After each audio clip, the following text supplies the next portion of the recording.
Mga kalakotsero, day off ngayon, di ba? Galing akong takbo, nakaluto na ako ng tanghalian ko. Nakapagdilig na ako dun sa hardin namin sa likod. Ngayon, dahil wala akong magawa, ayaw naman pakialaman ng nagpapaupa ng bahay namin. Itong titirahin ko ngayon mga kalakotsero, itong pagkakaabalahan ko. Naghahanap nga pala kami ng alugbati. Itong masarap dito ilagay, alugbati. Sayang to eh. Kapirasong garden na to. So bubungkalin natin to mga kalakotsero.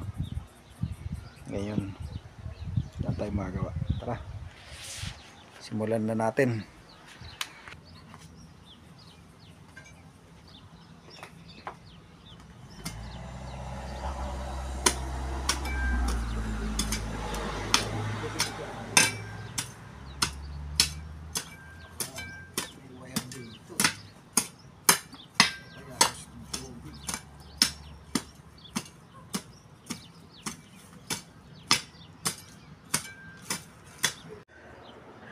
Tumba na lahat ng puno mga kalakotsero.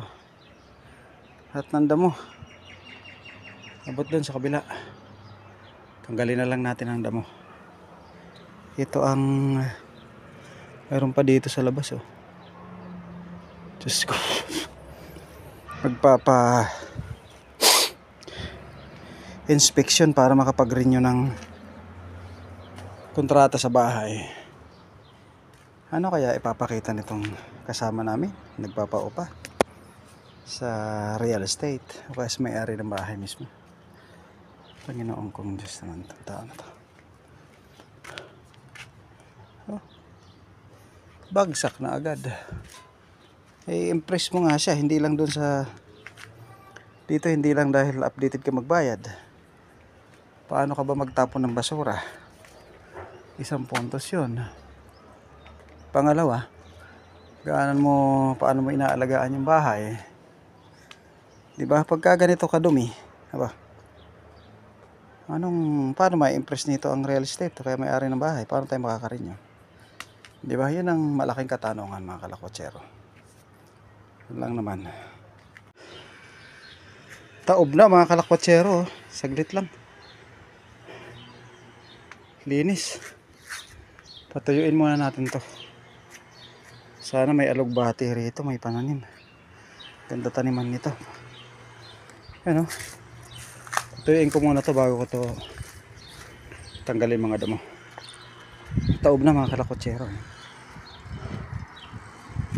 Tanghaling tapat. Ano oras ba? Sa alas 12 yata eh. Malilim naman dito mga kalakotsero. Yun nga rin, naglilinis din mag-asawa dun sa dulo. Pero nagbubuga lang sila ng hangin, tinataboy nila yung mga tuyong dahon. Yan o. Ready na, pwede na itong taniman mga ilang araw kung may pantanim. Kahit nga ngayon kung may pantanim, maganda ang taba ng lupa dito mga kalakotsero. Pakasukal, sayang bahay nito kung ako lang ang nangungupahan dito. Ako may kontrata, pagagandahin ko ito ng gusto. Wala eh. Linis na. Naglagay nga kami ni paring Albert dito ng mga sapaw, mga upo-upuan.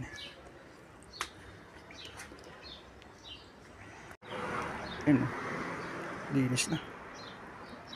Ganda tumambay dito eh, tanghali eh. Dito kasi may mga upuan kami linagay dito ni paring Albert eh. Medyo marumi na dahil hindi na upuan eh. May puno. Wala lang ano eh, wala lang alaga. May mga shell sa mga kalakotsero. Nagtago sila dahil mga bungkal ko, iba nga ng mga namatay. Tinamaan ko. Ibig sabihin napaka-presyo kong lugar to. Maraming shell.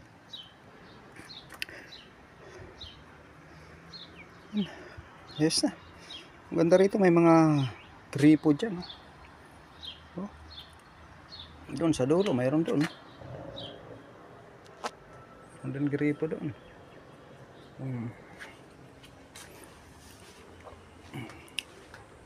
Yan, may gripo din dyan. Walang problema sa pandilig. Alam nyo kung saan galing yan, tubig ulan yan, yung doon sa likod.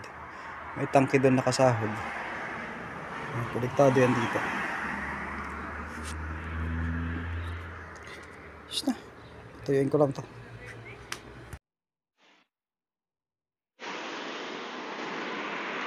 Bait ng ibon, no? Yung mga ibon tingnan nyo mga ibon dito mga kalakwatsero. Mabait niya. Ano, ang liit niya, makulay masyado. Nagtabas ako. Nanginginain siya ng mga insekto kasi naglabasan ng insekto. Ayun, umalis na. Siguro may pugad yan dito, lagi nandito. Makulay, napakaliit.